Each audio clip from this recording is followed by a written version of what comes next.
Tonight, Donald Trump takes aim at his allies and the UN itself in a wide-ranging and extraordinary speech to the General Assembly. His message to European countries who fail to control migration: you're going to hell, as the UK and the London mayor are singled out for attack. Trust doctors, not Trump. That's the message from our health secretary after the president linked autism to paracetamol. Calls for the government to support up to 200,000 workers after Jaguar Land Rover extended its shutdown following a cyber attack. It's us or Nigel Farage. Sir Ed Davey takes the fight to the Reform leader, telling his conference the Lib Dems are the real alternative to Labour. And as Jimmy Kimmel prepares to return to the airwaves tonight, we'll ask what next for Donald Trump's war against his critics in the media. Our panel tonight can say whatever they want, well, within reason. Lord Michael Gove and Tom Baldwin will be with us for the next hour. It's Tuesday. I'm Darren McCaffrey, live from Westminster, and this is the Politics Hub.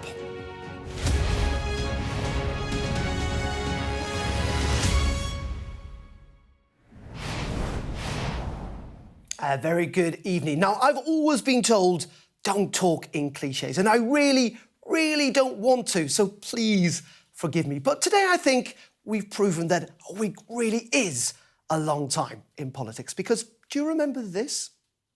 We've renewed the special relationship for a new era. The bond between our countries is like no other anywhere in the world. We're forever joined, and we are forever friends, and we will always be friends. Now, that was literally last week. Today at the UN, however, we had an unrelenting attack on Western European liberalism, a full frontal rant by President Trump, which frankly did starkly expose the deep divides on a range of issues between himself and our Prime Minister. It felt a long way from that state visit. So let's start with his thoughts on the issue of migration. You're destroying your countries. They're being destroyed. Europe is in serious trouble. They've been invaded by a force of illegal aliens like nobody's ever seen before. And it continued on countries like the UK who'd recognised Palestinian statehood. Now, as if to encourage continued conflict, some of this body is seeking to unilaterally recognize a Palestinian state. The rewards would be too great for Hamas. And as that speech went on, it lasted for an hour, the attacks got more intense and focused on us here in Britain. Here's what he had to say about North Sea oil. And I hope the Prime Minister is listening, because I told it to him 3 days in a row. That's all he heard. North Sea oil, North Sea, because I want to see them do well. I want to stop seeing them ruining that beautiful Scottish and English countryside with windmills and massive solar panels. And he once again attacked one of his least favourite politicians, Sadiq Khan, who, of course, happens to be the London Labour mayor. I look at London, where you have a terrible mayor, terrible mayor. And it's been so changed. Now they want to go to Sharia Law. So far, of course, Sir Keir Starmer has been praised for his handling of the rather erratic US president. But is that sustainable? Because despite the personal warmth, whether it is on paracetamol or Palestine, the policy difficulties are great. Frankly, can the human rights lawyer sustain his relationship with the Republican populist over the next 3.5 years? But maybe it doesn't matter. Maybe in 2025, those differences aren't quite as important as they once were. Politics is different these days. It's the politics of the personal relationship that seems to matter more, to some at least. So maybe Trump and Starmer can agree on what they do and disagree, even very publicly, on what they don't. That's what I think tonight. What are the thoughts, though, from the UN in New York? Let's bring in our international affairs editor, Dominic Waghorn, is there for us. And before we get on to that big speech, Dominic, I want to talk to you about his bilateral meeting in the last half an hour with President Zelensky. Quite a significant meeting, not least of all because of some of the answers he provided to the questions around the threat from Russia. Yeah, this war, which is all-consuming, but you wouldn't really know that from the speech he gave because he referred to it fairly tangentially. And in that speech, he did say that he was prepared to impose more severe sanctions on Vladimir Putin, specifically his oil trade, if the Europeans do more and the Europeans buy less energy from Russia. And I spoke to a Ukrainian delegation member and he said that was encouraging to them. He didn't see it's conditional. He saw it as a sign that the president is actually shifting ground towards taking more punitive action against Moscow. So with that as the backdrop, I think what he had to say to Zelensky in that meeting is crucial. Listen to what he has to say about what should happen if Russia continues to menace NATO airspace with its aircraft and drones. Depends on the circumstance, but, we're very strong toward NATO.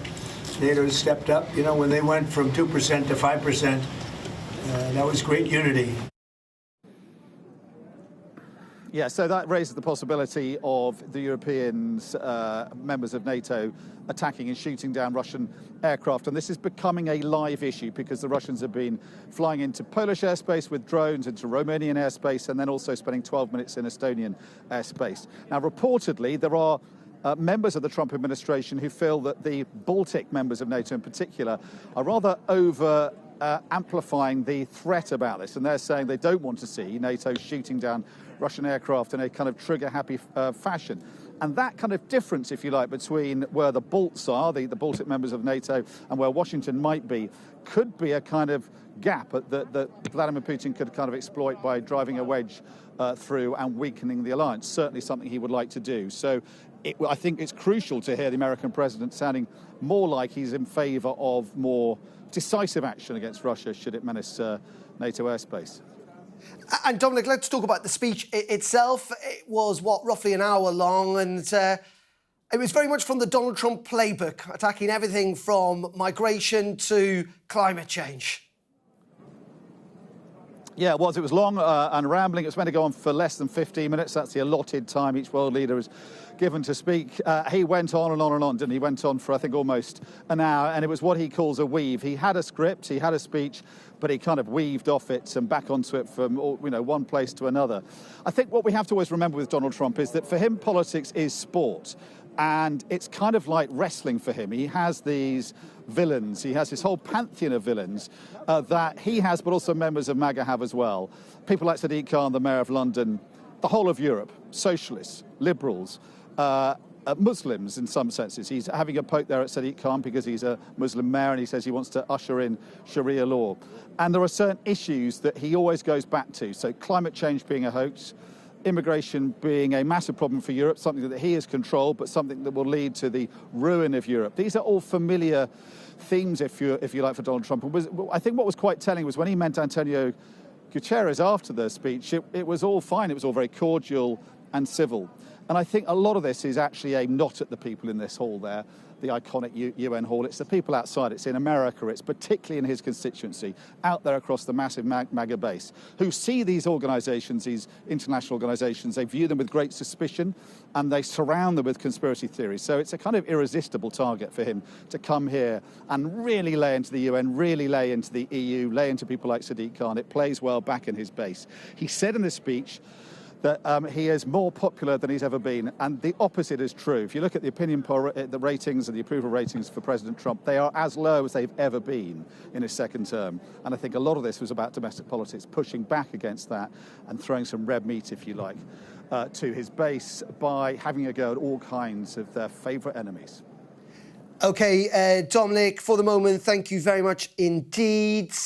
That is Dominic Michael outside the UN. We're going to take you briefly inside. Yvette Cooper, our new Foreign Secretary, is speaking.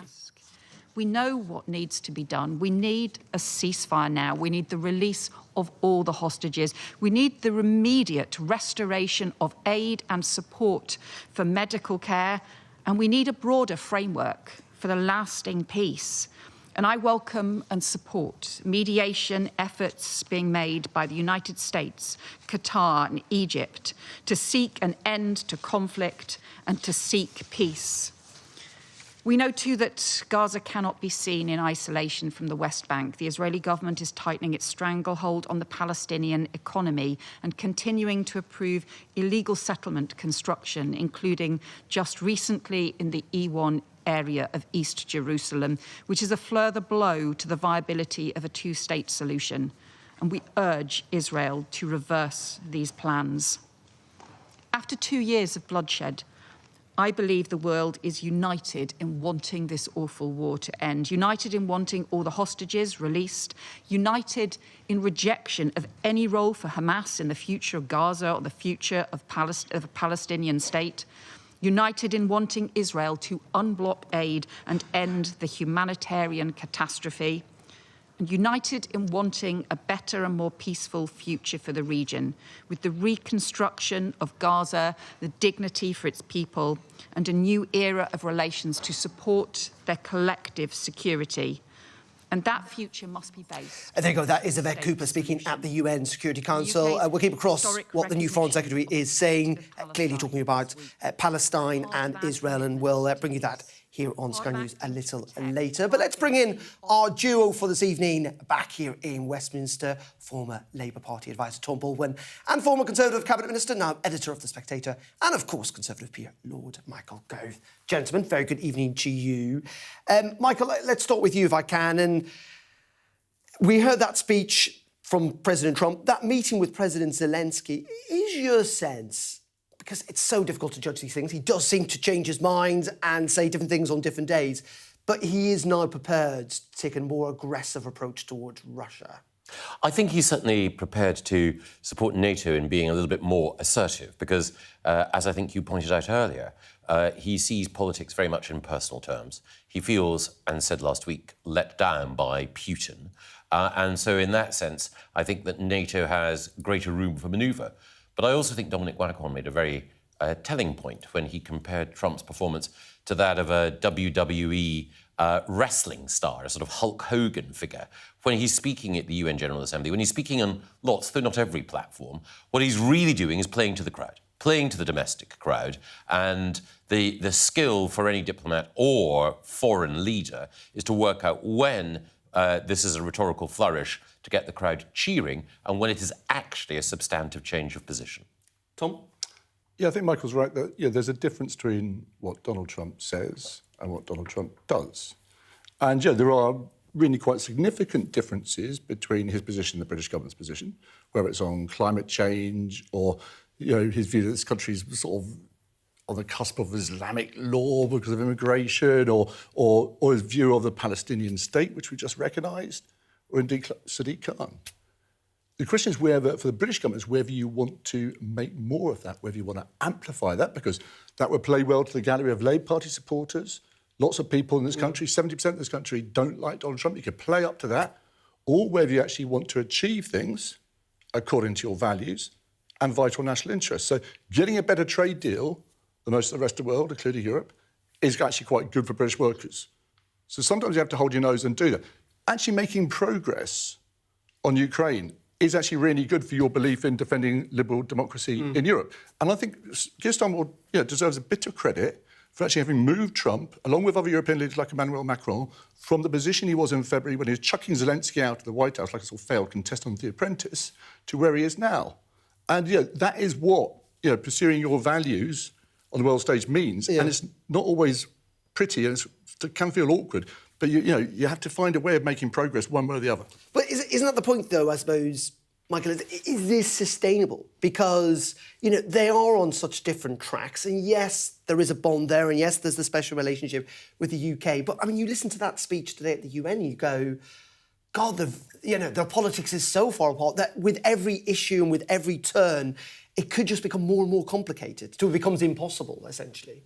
I don't think it becomes impossible. It's certainly the case that you can, as Tom has done, point out any number of areas of difference. But if you're the Prime Minister and the UK's diplomat-in-chief, then you learn to bite your lip at certain moments, even if inwardly you're hurting when you hear what the President of the United States might say, and you think about the broader national interest.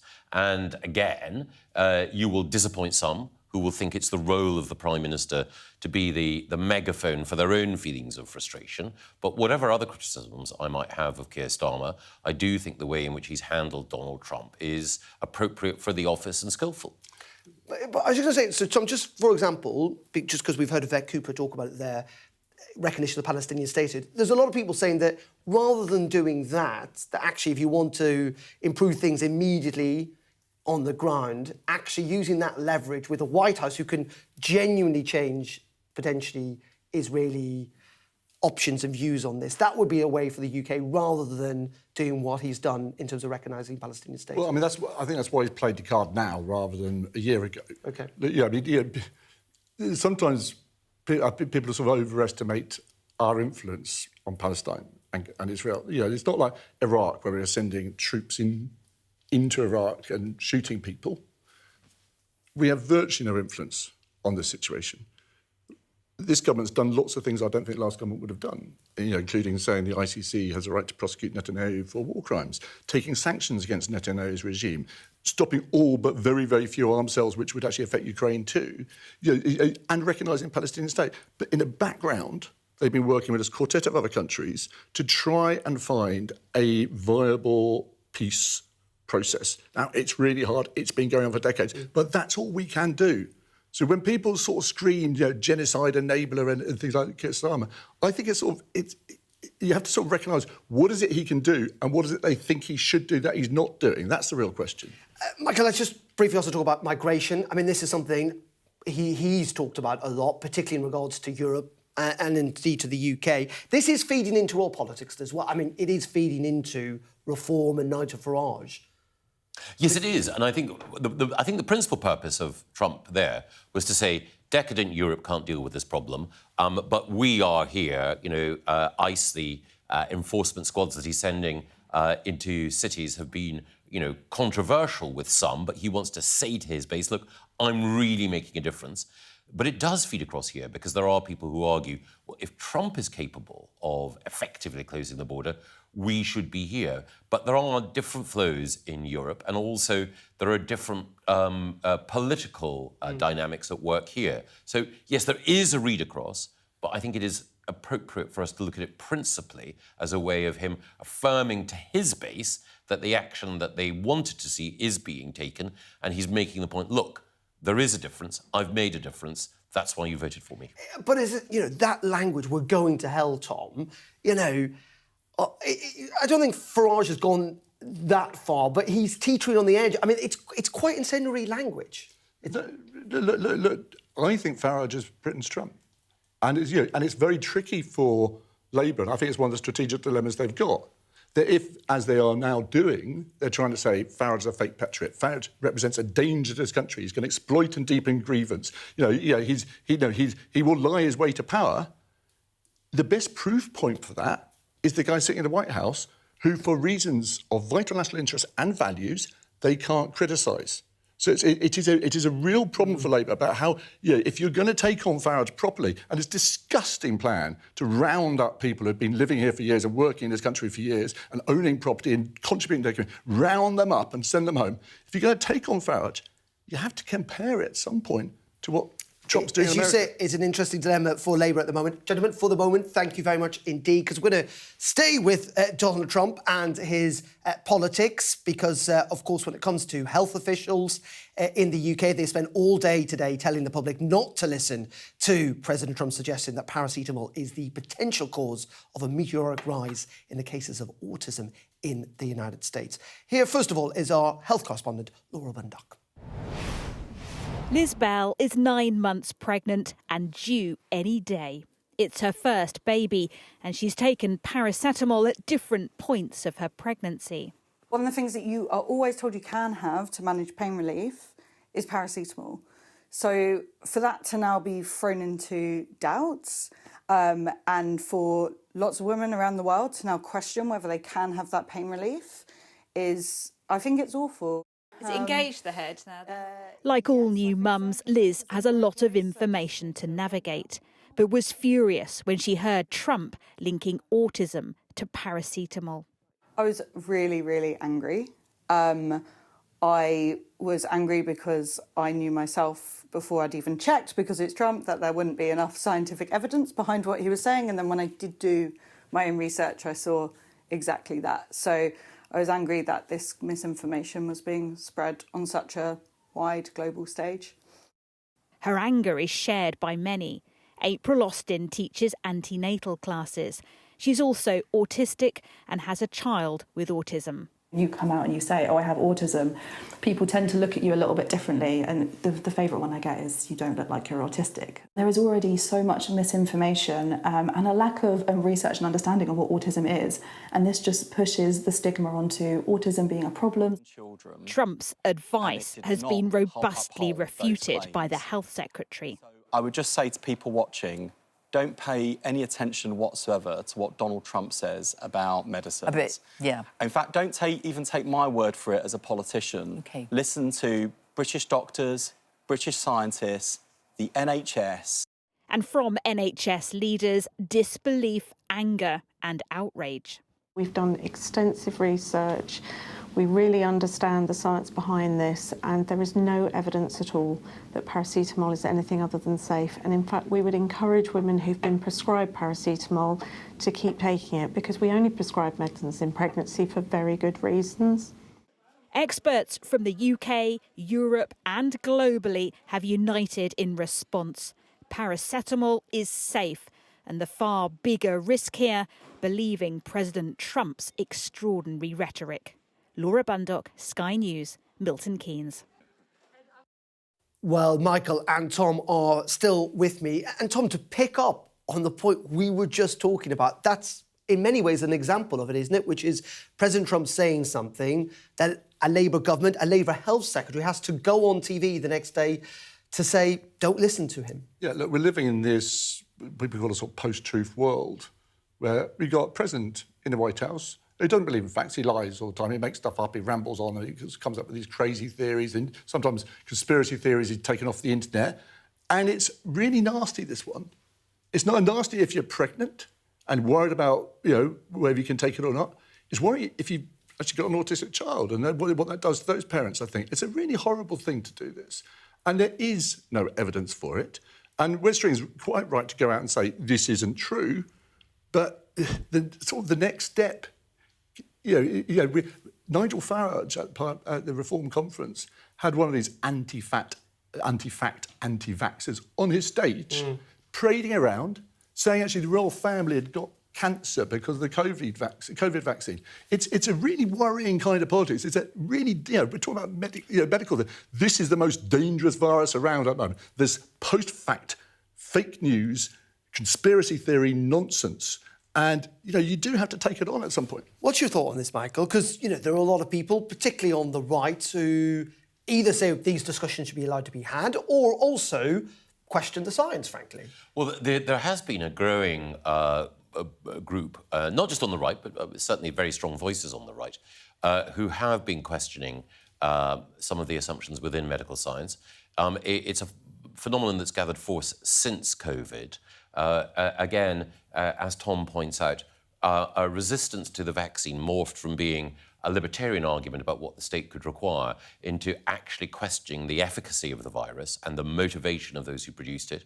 And then it translated in some cases into a broader questioning of the medical establishment overall. And in RFK Jr., who's the health secretary in the Trump administration, you have a charismatic figure who's managed to fuse concerns over junk food with concerns over big pharma, both of which I think, have an element of understandable anxiety behind them, into this.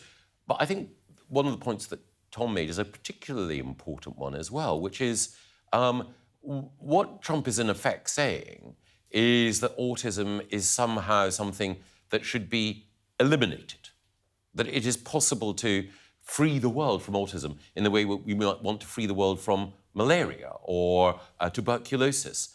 And what that says to people who are living with autism, to the parents of autistic children, I think that is particularly concerning as well, because it's not just, false science as we've heard.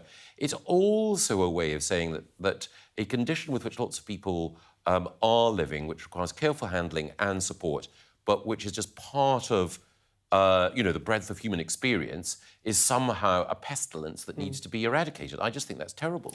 Just very briefly on this, Wes Speaking was speaking on Lorraine on ITV this morning. I wonder how many people who are consuming this misinformation, if you like, online will ever hear Wes Streeting? That's the trouble. They say, like, a lie goes around the world, halfway around the world till truth gets its pants on. These days it goes around sort of 10 times and truth's still struggling to get its underpants on. Look, I sometimes worry that we're sort of going into a knife fight with a teaspoon. Saying there is no evidence. You can sound a bit like sort of an obfuscating politician. Yes. That's the thing. If you're trying to be we don't welcome that on this. No, but if you're trying to be fact-based, you say there is no evidence because that's what scientists say. But you have to denounce this as a lie because it's going to harm people. It's going to harm people's lives, and it's But part of the challenge is, for understandable reasons, in the past, particularly, for example, when there was the discussion over the origin of COVID, when there were some people who raised the question as to whether or not it might have been a lab leak, they were denounced so strongly, and I can understand why, but that meant that when subsequently the evidence suggested that that was probably the most likely thesis, then it those people, the sense of a conspiracy, and that is part of the problem. So I agree with Tom that it is absolutely dangerous, but I also think that in a way, and Wes Streeting acknowledged this, establishment voices like me are not going to be believed on this. Experts. Well, quite. OK, gentlemen, for the moment, thank you, because we're going to turn on to another story now, and that is that Britain's largest car manufacturer, Jaguar Land Rover, is extending the closure of its factories until October, after being hit by a cyber attack in early September, which has left its operations paralysed. The firm that's owned by India's Tata Motors is losing tens of millions of pounds a day. Here's our business and economics correspondent, Paul Kelso. Britain's largest car maker and the flagship of domestic manufacturing stopped dead by cyber attack. Production at JLR's plants in Birmingham and beyond paused for another week, taking the total shutdown to at least a month and very possibly longer. This is JLR's main assembly line in Solihull. Normally 10,000 people come to work here every day, but today it's quiet and it will remain closed until at least October the 1st. That's a problem not just for the 33,000 or so workers directly employed by JLR, but perhaps 200,000 more employed in the supply chain, for whom the question of what happens next is now urgent. Webasto makes sunroofs for Range Rovers, but with JLR stalled, its factory stands idle too. Apart from visiting ministers, who heard that 28 agency workers have already been laid off and the remaining 320 staff put on short hours. The cyber attack is incredibly complex. Jaguar Land Rover's systems that they operate are very complex as well. They've got huge teams of people working on this, and what they're really trying to do is just prioritise finding a resolution that will enable them to get the factory up and running. JLR is now able to register and therefore sell vehicles it has already made. But for now, there'll be no public money to support suppliers, and the longer the shutdown, the more precarious the industry. Whatever happens to JLR as a company will reverberate through the supply chain. Huge number of suppliers in the UK, into their hundreds. Now, that's a mixture of large multinationals, but also a lot of small and medium-sized enterprises. Now, those are the ones who are most at risk. It's about, some of them, maybe up to a quarter, have already had to lay off people. There'll be another further 20-25% considering that in the next few days and weeks. JLR's importance reaches beyond the West Midlands. It hosted the signing of the UK-US trade deal, but cyber attacks are more damaging than tariffs. After Marks & Spencer and the Co-op suffered similar assaults, British business looks vulnerable. I think there's a specific targeting of the UK right now. There's a number of threat groups that are known to target UK industry. The reasons for that may be a little bit unclear, but what we do know is that they often do it for kudos, they do it for money, and this is essentially organised crime, but conducted by young individuals. As JLR races to restart, the national crime and cyber security agencies are looking for those responsible. But the key question is the one JLR still can't answer. When will it end? Paul Kelso, Sky News in Birmingham. OK, you're watching the Politics Hub here on Sky News. Up next, Sir Ed Davey delivers his keynote address to Lib Dem conference, but we'll be finding out why Nigel Farage has accused the leader of being slightly obsessed with him. That's up next.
Very welcome back. Now, Sir Ed Davey delivered his keynote conference speech this afternoon, and if you missed it, it's probably also because it clashed with Donald Trump's addressing the UN General Assembly. Unfortunate for him, but at least, unlike the president, he had the luxury of a functioning teleprompter. It was a speech that went big on country and patriotism, and he referenced Nigel Farage more than 30 times. Here's our Deputy Political Editor, Sam Coates from Bournemouth. With the sun shining in Bournemouth, the Liberal Democrat leader doing what he so often does. Playing for the cameras. But Ed Davey knows it's the winning that counts, not taking part. A new politics caused by the rise of Reform UK means a new message unveiled today. As every day goes by, it gets clearer. The two old parties can't deliver that change. Neither of those old parties can win back people's trust. So it comes down to us or Nigel Farage. We are. The Reform leader's name mentioned over 30 times in just under an hour. When you think of Nigel Farage, he wants you to think of Donald Trump. Imagine living in the Trump-inspired country Farage wants us to become, where gun laws are rolled back. So schools have to teach our children what to do in case of a mass shooting. Trump's America, don't let it become Farage's Britain. Growing the economy the Lib Dem way. No mention of the spending black hole. It's all about getting closer to Europe. Plans to rebuild our relationship with Europe, tearing down the conservative trade barriers with a new customs union. Boosting trade and putting us back on the path to the single market. He thinks he's the optimist in British politics. We believe in the British people. We love our country, and together we can change it for good. Thank you. Ed Davey presents a choice for Britain between Reform UK and the Liberal Democrat. And he loves to present Nigel Farage as a bogeyman.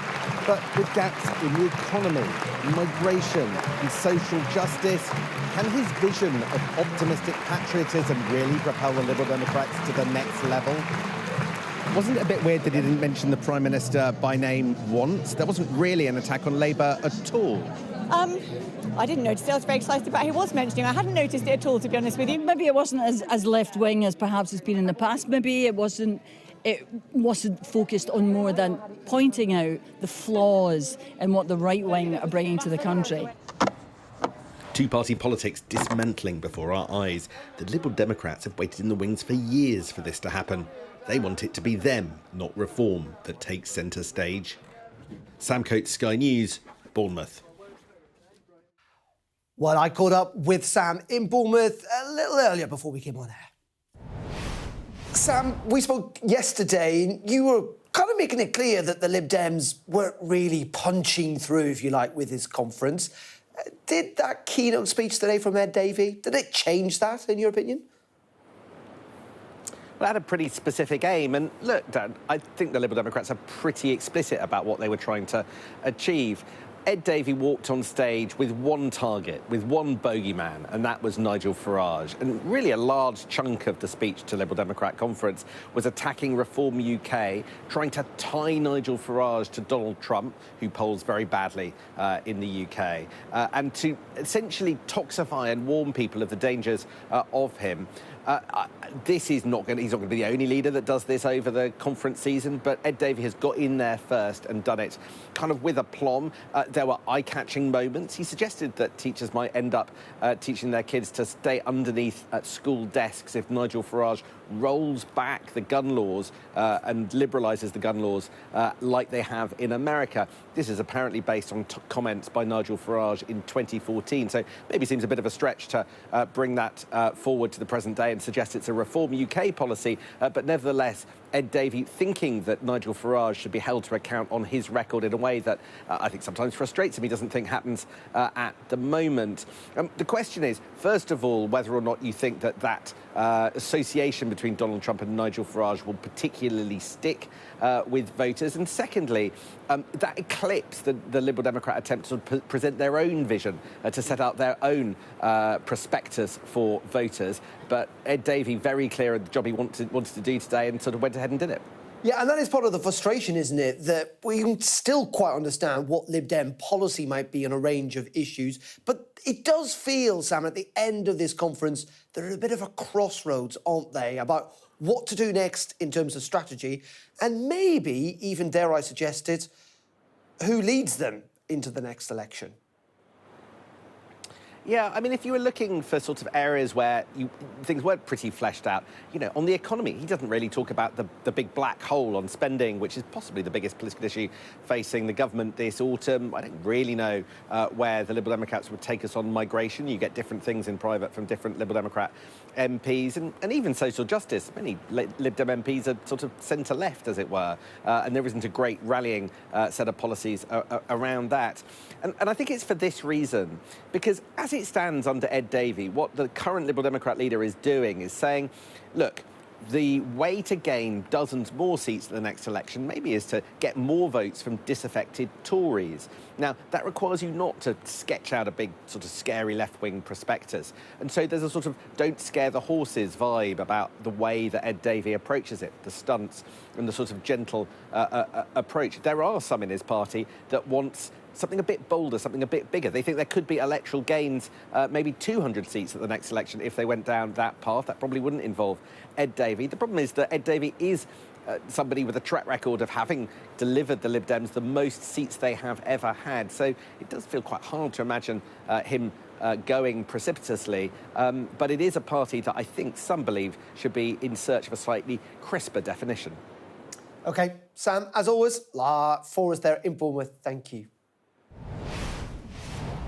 Well done, I'd say Michael and Tom are still with me, but also is Munira Wilson, the Lib Dem spokesperson on education, who is also here with us. Very good evening, to you. First of all, can we just address this issue? Because we got a tweet immediately after, or well, a post on X, I suppose we should say these days, from Nigel Farage, who said, just watching poor Ed Davey, he's obsessed with me. I'm happy to pay for a psychiatrist. There it is.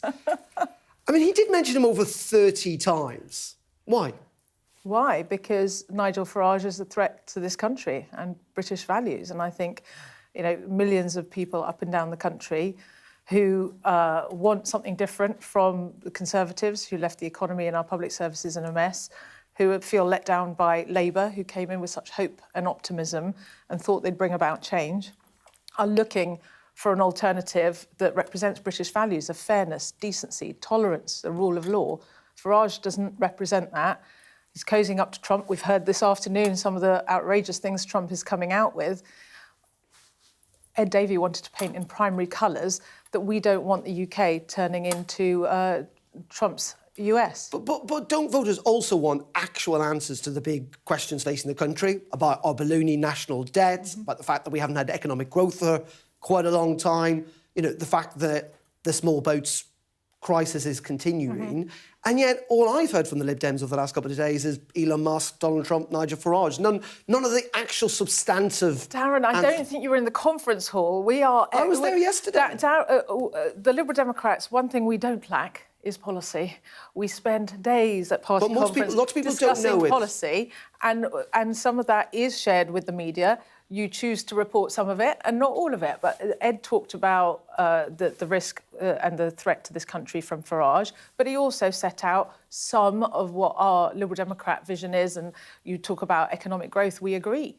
Growth is anaemic, and it's been made worse by things like the jobs tax under the Labour government. We've said very, very clearly, and no other party is saying this, that we need to go get closer to the European Union again through a bespoke customs union deal. He said that again today very clearly, working towards, in the future, single market, because that is the way by cutting through red tape, which is strangling British businesses, we can start to get economic growth. I think some research has shown that even if Labour stayed within its own red lines, which we think are too narrow for rebuilding our relationship with Europe, the Exchequer would get 25 billion more in. Okay. So if we went further still, we get more money, and that would help to repair our broken public services instead of putting up more taxes. I mean, rejoining the customs union, single market, maybe the European Union is a substantive policy. I will give you that. But what about you, Tom? Do you get a sense of where the Lib Dems, what the offering is on some of their big substantive issues? Not entirely. I mean, I think what you were doing, well, what Davey was doing today, was doing what Keir Starmer can't do for the reasons we've just been discussing, which is explicitly link Nigel Farage to Donald Trump, who we all know Keir Starmer has to stay on board with. Now, that's cool. You know, you can outflank Labour on that and you can continue to pick up lots of Labour votes. You know, one of the central facts of British politics at the moment, and hidden facts, is Labour's losing 3 times as many votes to progressive parties, mainly the Liberal Democrats, than it is to Reform.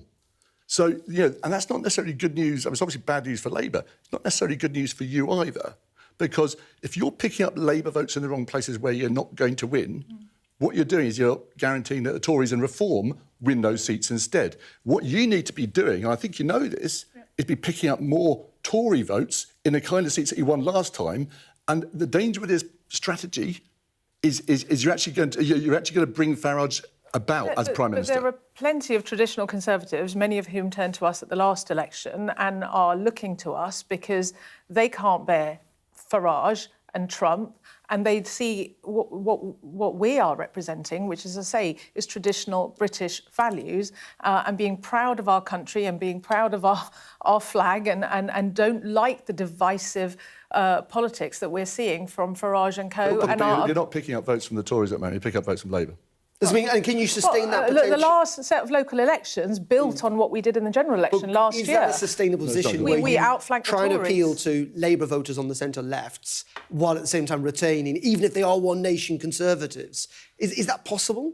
Well, look, I really don't like this whole left-right dichotomy. Okay. We're talking about British values and we're putting forward sensible, reasonable policies to try and tackle some of the big issues that face the country today in terms of our public services, for example. You know, over the last few days, we've talked about community policing, about NHS emergency care. We've been talking about fixing social care. In my own brief, we've put forward ideas and principles to the Prime Minister and the Education Secretary on how to start to tackle the special needs reform and the crisis there in our education system, where we know, again, the government's potentially going to put forward something very controversial this autumn. So we are putting forward sensible, reasonable policies. They're not always sound bites that grab headlines in the way that Farage does, but I would suggest that there's not much substance behind what he has to say. Now, Michael, you, of course, have been in government with the Lib Dems. Yes, 5 very enjoyable years. I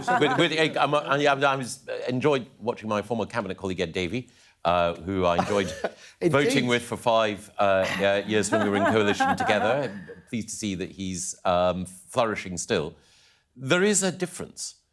At that time, in the run-up to the 2010 election, there were very detailed and quite radical Lib Dem policies on education and on health, which involved the decentralisation of the delivery of public services. And also, Vince Cable, when he was talking about trade and industry, had, again, a detailed and radical proposition for how you should change the operation of that department. And Vince Cable, didn't always agree with him, also had a proper explanation of what had gone wrong at the economic and banking crisis in 2008. And the thing that's missing at the moment in the Liberal Democrat programme is that degree of seriousness. So, of course, it's easy to say, look, we don't want Farage, but for someone who might be considering the Liberal Democrats, one of the questions would be, how are you going to be actually that different from this government? So just 2 very brief examples. One, on Europe, what Nick Thomas-Symonds has said is essentially to remove some of the barriers that Ed Davey has talked about, maybe at too high a price for someone like me, but still, it's broadly the same position.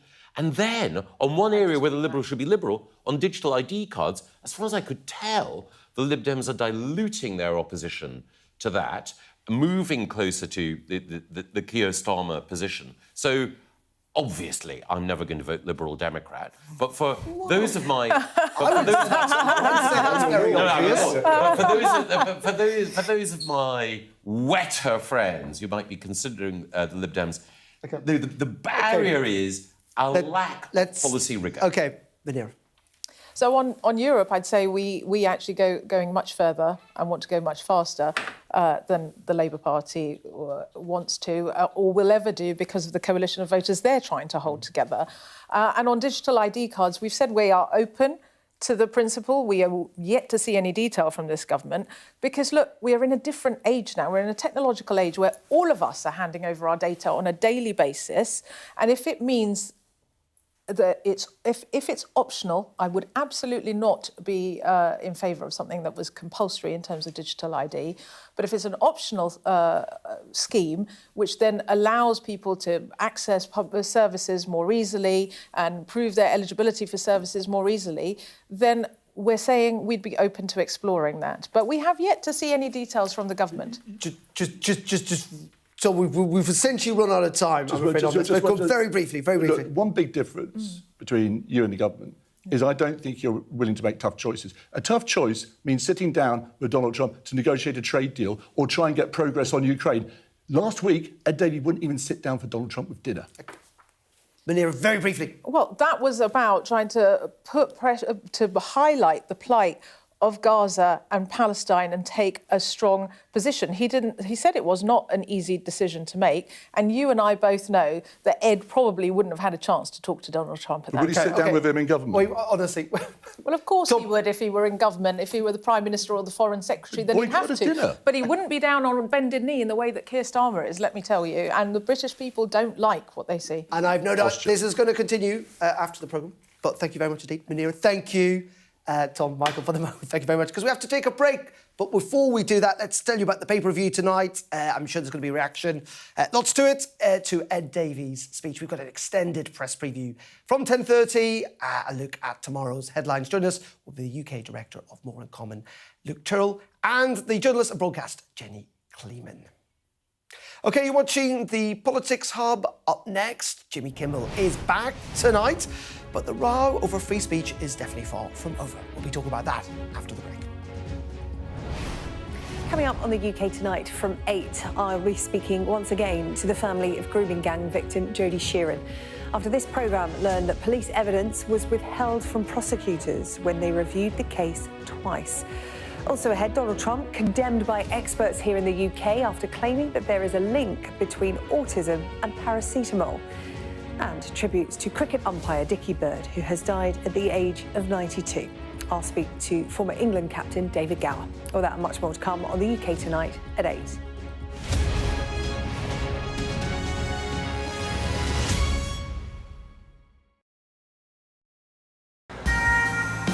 This is how you travel when the mafia wants to kill you.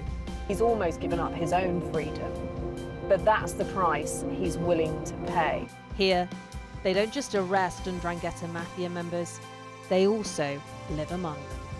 Time after time, I've seen the devastating impact of extreme weather and climate change. We don't have much snow at the moment. They've had a warm spring and exceptionally hot summer, and that means they're expecting to lose more than 3 times the amount of ice than they usually do. Flames are still forcing people from their homes and leaving many questioning their futures. Here was my life. We have nothing. I can't say anything, it's so sad. This disaster is testing the resolve of everyone on this island. The only way out now is by boat.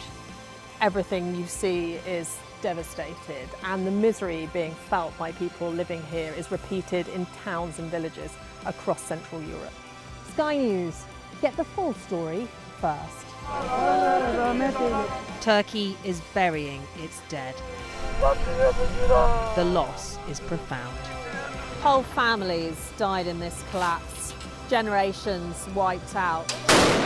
The violence has penetrated the heart of the city rather than being contained to the estates around the edge, and that speaks to the level of anger being felt here.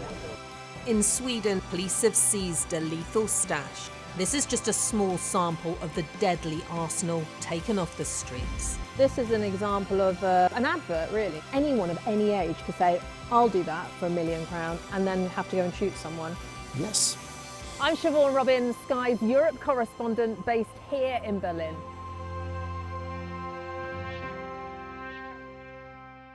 People that pod together, they have a little hive brain going on. They've not had a good week. I've had a good week. There's a teaser there, a teaser. OK, nothing to see here, drama over. Full stop. Anyway, we'll get to that. She will be mortified. She's the first female chancellor. I popped upstairs, made myself a cheese sandwich, but now I'm with you. Annalise has come dressed in the magenta of electoral dysfunction. Available wherever you get your podcasts. Welcome back to the Politics Stop. Just bringing you some breaking news in the last couple of minutes, and that is that Ryan Roth, who tried to assassinate Donald Trump, you may remember this, at a golf course in Florida last September. Well, he's been found guilty of that attempted assassination of Donald Trump in the last couple of minutes. So that is Ryan Roth being found guilty of trying to assassinate President Trump at his Florida golf course last September. We'll have more on that story throughout the evening here on Sky News. But we'll stay with the United States. The late-night talk show host Jimmy Kimmel will return to the airwaves tonight after his suspension for comments about Charlie Kirk. We're next, though, for the debate about free speech. The newscasts are against me. The stories are they said 97% bad. So they gave me 97. They'll take a great story and they'll make it bad. See, I think that's really illegal, personally. He says, we can do this the easy way, or we can do this the hard way. Yeah. And I got to say, that's right out of Goodfellas. That's right out of a mafioso coming into a bar going, nice bar you have here. It'd be a shame if something happened to it. This cancellation is the United States government coming and taking your voice away from you. It is the United States government that is now suppressing the freedom of speech. OK, well, Michael and Tom were still with me. Michael, we didn't really get quite a clear answer from what I read today about why ABC have decided to reinstate Jimmy Kimmel. What's your thought on what's gone on over the last week? Clearly, there's some pretty strong views on this. There certainly is, and one of the most striking things that you had there was Ted Cruz, who is a pretty conservative Republican senator, who was openly departing from what he depicted as President Trump's position. And I think, and I'm on this with Cruz, I think it's wrong to use a federal regulator, as Trump appears to have, to try to say that you disapprove of a commentator. You know, obviously, we could go into what Jimmy Kimmel said, its inappropriateness and all the rest of it. But you have to support the ability of commentators, journalists, satirists and comedians to say what they like. And if the public don't like it, then that will have an impact on the ratings, and then the channel will make its own view. But you shouldn't attempt to bully or intimidate a platform into who or who not it can have on. Tom, the question here, of course, is that many, of course, within the Trump administration have complained about free speech elsewhere. But have they got a point when it comes to us in the UK here? No, their idea of free speech is basically be able to say whatever you want on Twitter and X, you know, whether it's like kind of race baiting, threats to kill, you know, and, you know, most people's conception of free speech recognises there are limits to it. You know, classically, you don't shout fire in a crowded theatre, right? You know, you don't have free speech which does harm to others. What we have in America is actually quite interesting, because until 1989, there was something called the fairness doctrine for broadcasters, a bit like you have, which is you have to be impartial, you have to be fair. That's for broadcasters, not for the press. And I think America's broadcasting has actually got shoutier and worse and more partisan, whether you have MSNBC on one side and Fox on the other and all these talk radio stuff. It makes it harder to establish the truth. So I mean, losing that fairness doctrine under Ronald Reagan, I think, was a huge blow for American, which wasn't free speech, it was regulated speech, but it was better for it. And Michael, we've got like 30 seconds. What's the relevance to us here in the UK? Because, again, it bleeds in, isn't it, this argument around free speech into us here in the UK. Well, I'm a free speech fundamentalist, so therefore I absolutely take Tom's point. Do you think but there's a problem in this country? I think there are challenges in this country, but I actually think we've got a pretty healthy culture of debate here. And while there are examples of, pushback, I'm one of those people who would say I find Kneecap and Bob Villain repellent, but I would never want to deny those people a stage or platform on which to say what they want. The key thing is I trust people to make decisions about some of the nonsense and some of the prejudice they hear because I trust in their common sense. OK, Lord Michael Gove, Tom Baldwin, appreciate your time this evening. Fascinating discussions. Thank you very much indeed. Thank you. That is it from us for tonight. We'll see you tomorrow at 7 p.m. Up next, though, it is the UK Tonight with Sarah Jane Mead. Stay tuned for that. I'll see you tomorrow evening at 7. Goodbye.